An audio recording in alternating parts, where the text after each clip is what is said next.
बिस्मिल्लाहिर्रहमानिर्रहीम, अस्सलाम वालेकुम। अब बुज़दिलों की कोई जगह नहीं, कोई गुंजाइश नहीं पार्टी में। ये ऐलान, ये पैगाम तहरीक इंसाफ के चेयरमैन इमरान खान ने जेल से दे दिया है कि पहुंचा दिया जाए। और इसमें सबसे ऊपर, सबसे पहला नाम और असल नाम जिनके हवाले से कहा गया है कि जी बुज़दिलों की कोई जगह नहीं, वो हैं सदर डॉक्टर आरिफ अलवी। और इमरान खान साहब ने कहा है कि तारीख वक्त पर क्यों नहीं दी इलेक्शंस की, क्यों डॉक्टर आरिफ अलवी साहब इलेक्शंस की तारीख देने में देर करते रहे। और जब तारीख दी ही, वो भी आप देखें किस तरह की जी तजवीज़ दी है कि इस तारीख को आप करवा लें, 90 दिन पूरे हो रहे हैं और उस पर किसने इलेक्शंस करवाने थे। फिर ये कि जनाब आप अदालत क्यों नहीं गए। और अब तहरीक इंसाफ ये समझ रही है कि जी नए आने वाले चीफ जस्टिस जो हैं, अब जस्टिस काजी फाइसा साहब, उनसे अपील कर रहे हैं कि जी वो इलेक्शंस के हवाले से कुछ करें। लेकिन सदर डॉक्टर आरिफ अलवी, जिनके हवाले से आइन में लिखा हुआ है कि सदर तारीख देगा जब असम्बलियाँ तहलील होंगी, तो उन्होंने तारीख जो दी वो भी बड़ी मुबिम सी दी। इमरान खान साहब का ख्याल है, और अगर दी चलें वो तो अप्रिशिएट किया गया, लेकिन उस पर अमल दरामद करवाने के लिए उन्होंने जोर नहीं लगाया।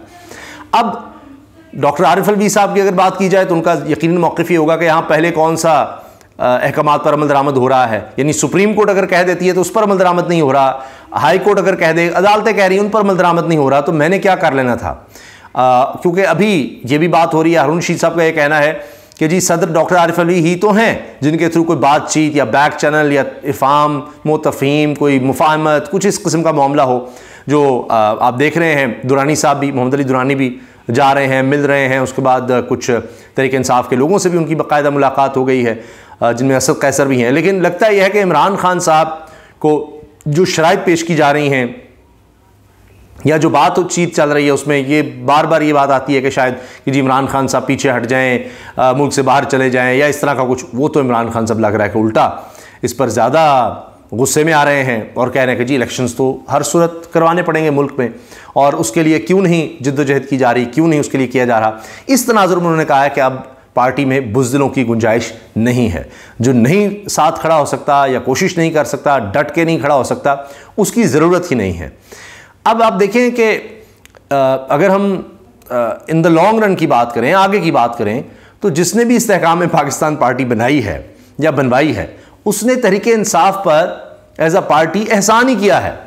बड़ा मुश्किल होता कि जनाब इमरान खान साहब जो है निकालते हो, देखें जी ये जब वक्त था तो उनका इस्तेमाल किया, अब देखें पकड़े गए जहांगीर तरीन साहब उसमें चीनी स्कैंडल में, ये असल में मकसद और था, उनको दूर करना था, ये वजह थी। यानी अब देखिए ना, वही लोग जो चीनी चोर कहते थे कि जी जहांगीर तरीन को साथ लगाया हुआ है, ये है वो है, फिर JIT बनाई, ये सब ड्रामा है, ये सब ऐसी बातें हैं। आज जहांगीर तरीन साहब उनके लिए अहम तरीन हो चुके हैं। अब उनको सियासी प्रोटोकॉल, सरकारी प्रोटोकॉल में जनाब मुल्तान के दौरे करवाए जाते हैं।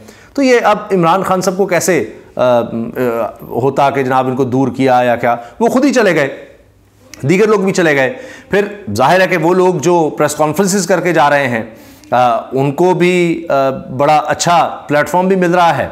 अवाम में तो कहीं कुछ नहीं मिल रहा, आप सर्वेस भी देख लें। लेकिन यह है कि उनकी जान किसी से छूट रही है, इमरान खान की या तहरीक इंसाफ की जान उन लोगों से छूट रही है जिनके बारे में कहा गया। खुद IG पंजाब ने बाकायदा प्रेस कॉन्फ्रेंस की, उसमें दिखाया कि जनाब इसकी कॉल्स इतनी है, इसकी कॉल्स इतनी है, इसकी कॉल्स इतनी है, फलां की।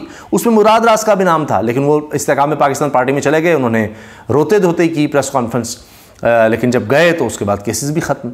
तो जो आप ये समझें कि चाहे वो परवेज़ खटक की तरह हो, महमूद खान की तरह साबिक़ वज़ीर आला हों, जिनके बारे में कहा जाता था करप्शन केसेस हैं, करप्शन केसेस हैं, तो वो चले गए, तो चलें जी सफाई हो गई।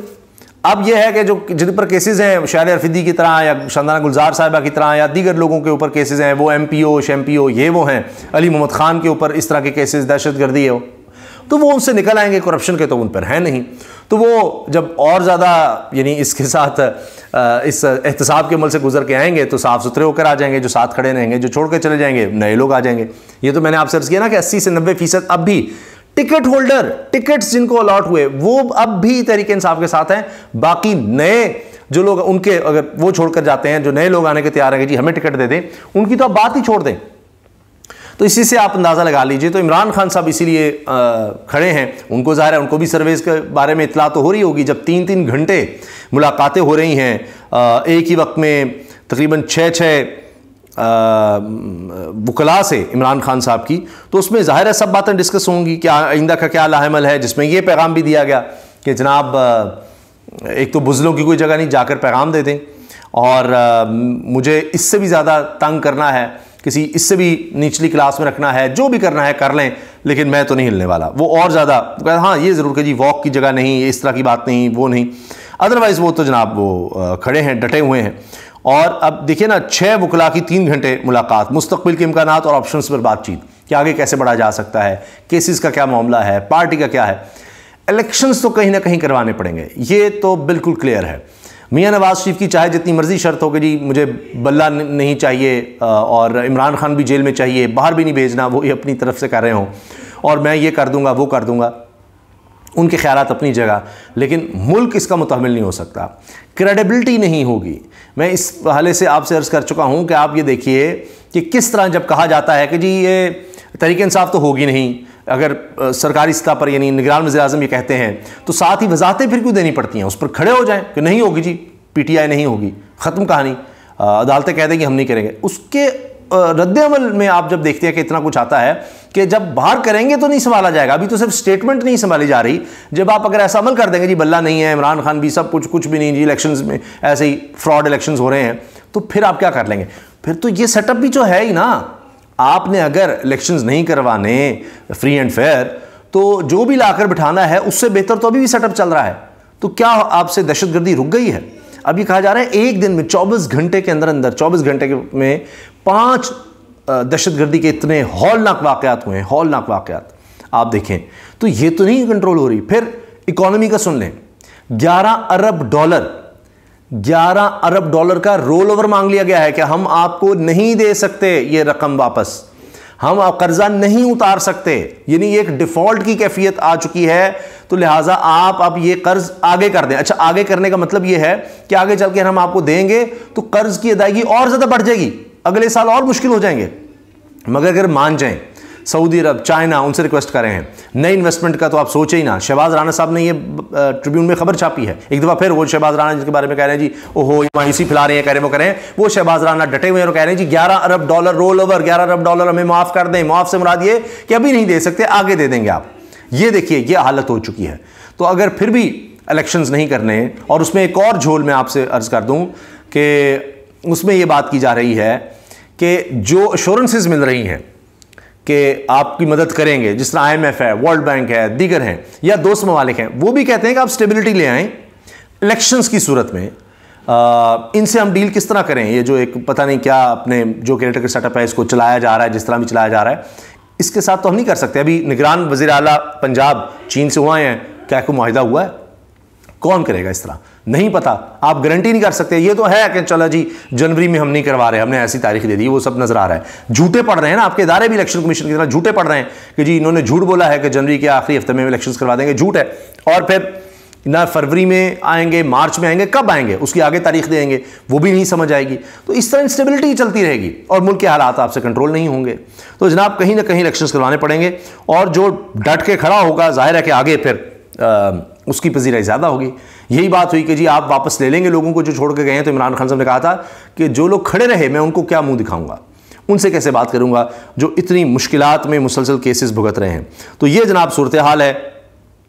जब ऐसे बयानात दे रहे हैं वज़ीर आज़म साहब निगरान, तो ये भी हो रहा है कि निगरान वज़ीर आज़म के को ओहदे से हटाने के लिए इलेक्शन कमीशन में दरख्वास्त दायर कि जनाब आपने ही कहा कि जी ऐसे लोग जो सियासी वाबस्तगी है, फवाद हसन फवाद, अहद चीमा, उमर सैफ, दीगर बहुत से लोग वो इस निगरान सेटअप में भर्ती किए हुए हैं, तो इनको ज़रा इधर उधर रोकें।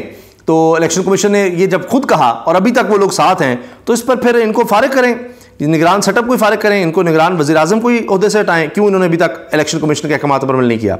दोबारा जहाँ से प्रेशर आता है उस पर थोड़ा आगे बढ़ा जाता है, लेकिन बात यह है कि अब इनके हाथ में भी हालात नहीं आ रहे।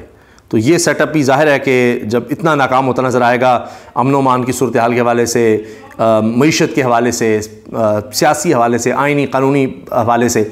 अभी आप देखिए जस्टिस काजी फ़ाइज़ा साहब जिस तरह केसेस सुन रहे हैं, वो भी इनके लिए एक इम्तिहान बनता चला जा रहा है। तो कहीं ना कहीं इलेक्शंस करवाने पड़ेंगे, और उस वक्त जो लोग साथ खड़े होंगे वो ज़्यादा फ़ायदे में रह जाएंगे, और बुज़दिल तब तक लगता है कि और ज़्यादा माइनस हो चुके होंगे। बहरहाल ख़तरात इमरान खान साहब के लिए मौजूद हैं। इसी हवाले से अब ये खबर भी आई है कि जी उनकी सिक्योरिटी, ख़ास तौर पर पूरी जेल की सिक्योरिटी वो बढ़ाई जा रही है, और वजह यह है कि जी इमरान खान चूँकि अब इस जेल में हैं तो इसलिए अब सिक्योरिटी बढ़ानी पड़ेगी। उसमें बताया जा रहा है कि सिक्योरिटी के हवाले से गश्त बढ़ा दिया जाए और इसको मज़ीद सख्त किया जाए, क्योंकि इमरान खान की क़ैद के दौरान सिक्योरिटी फोर्सेस हाई अलर्ट रखने का फ़ैसला किया गया है। पूरी सिक्योरिटी फोर्सेस को हाई अलर्ट, हर तरह से अंदर बाहर पिकेट्स में ड्यूटी बढ़ा दें, ये कर दें वो कर दें। तो इस हवाले से जनाब चीज़ों को देखा जा रहा है। इसके अलावा हारून रशीद साहब ने यह खबर भी दी है कि जनाब अब मियाँ नवाज़ शरीफ साहब के हवाले से अज़ाइम समझ आ गए हैं समझने वालों को, कि उन्होंने जिस तरह का बयान दिया उसके बाद जावेद लतीफ़ ने माज़रत भी की है। सारे कह रहे हैं, अभी सागडार भी कह रहे हैं कि मियाँ नवाज़ शरीफ साहब कह रहे हैं कि मैंने जनरल बाजवा और फैज़ हमीद का मामला अल्लाह पर छोड़ दिया। अब वो बड़े मिन्नत तरले कर रहे हैं कि नहीं मैंने नहीं कहा, गलती से हो गया, छोड़ दें, माफ़ कर दें, लेकिन माफ़ी नहीं मिल रही। और नवाज़ शरीफ के अज़ाइम क्या हैं पता लग गया, उन्होंने तो फिर ताकत में आकर गिरबान को हाथ डालने की कोशिश करनी है, इसलिए इन्हें वहाँ ही रहने दो जहाँ हैं मियाँ नवाज़ शरीफ साहब। ज़राए कन्फर्म कर रहे हैं कि इन सब हालात में सबसे ज़्यादा खुश शहबाज शरीफ हैं, क्योंकि फ़ायदा इनका ही है और वैसे भी ज़रदारी और दीगर जमातों को साथ लेकर बखूबी चल सकते हैं। तो अभी तक शहबाज शरीफ फ़ायदे उठाने के चक्कर में हैं, और जब नवाज़ शरीफ नहीं आएंगे तो नवाज़ शरीफ भी अपने लोगों का उस तरह शहबाज शरीफ के लिए ज़ोर नहीं लगाएंगे, मरीम ज़ोर नहीं लगाएंगे, जो क्राउड पुलर हैं, और एक बददिली सी इनकी पार्टी में भी होगी। तो हालात किसी के भी कंट्रोल में आते नज़र नहीं आ रहे, कहीं ना कहीं इलेक्शंस की तरफ तो जाना ही पड़ेगा। अल्लाह हाफ़िज़।